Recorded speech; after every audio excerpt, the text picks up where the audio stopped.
చాలా happy sir మీరు ఇచ్చారు మనం ఫస్ట్ పోస్ట్ ఇక్కడ దర్శనలేదా అంటే రిజర్వ్ ఇక్కడికి వచ్చిన తర్వాత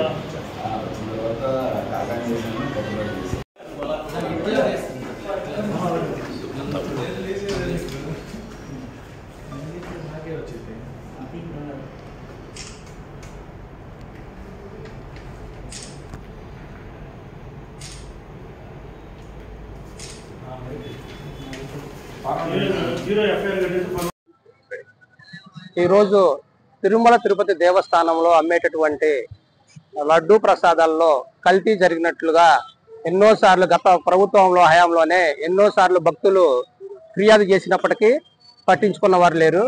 కానీ కూటమి ప్రభుత్వం ఏర్పడిన తర్వాత దీనిపైన సమగ్ర విచారణ చేయాలని చెప్పి ఎంతో మంది భక్తులు ఫిర్యాదు చేయడం జరిగింది. దాని మీద ల్యాబ్ పంపించడం జరిగింది.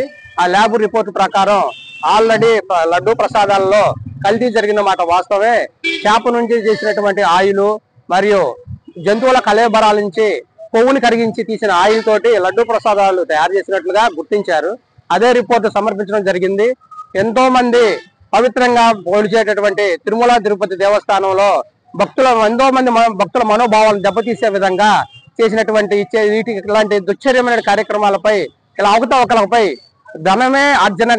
ధనమే ముఖ్యంగా చేసినటువంటి గత ప్రభుత్వ హయాంలో చేనుమలుగా చేసినటువంటి వైవి సుబ్బారెడ్డి గాని, భూమన కరుణాకర్ రెడ్డి గాని, ధర్మారెడ్డి గాని, వీళ్ళందరూ ఉండి వెనకమాలని నడిపించినటువంటి వ్యక్తి వైఎస్ రాజశేఖర్ రెడ్డి, కుమారుడు జగన్మోహన్ రెడ్డి గారు. కాబట్టి వీళ్ళపైన చర్యలు తీసుకొని దీన్ని సమగ్రంగా విచారించి కఠినమైన చర్యలు తీసుకోవాలని హిందువులందరూ కోరుకుంటున్నారు.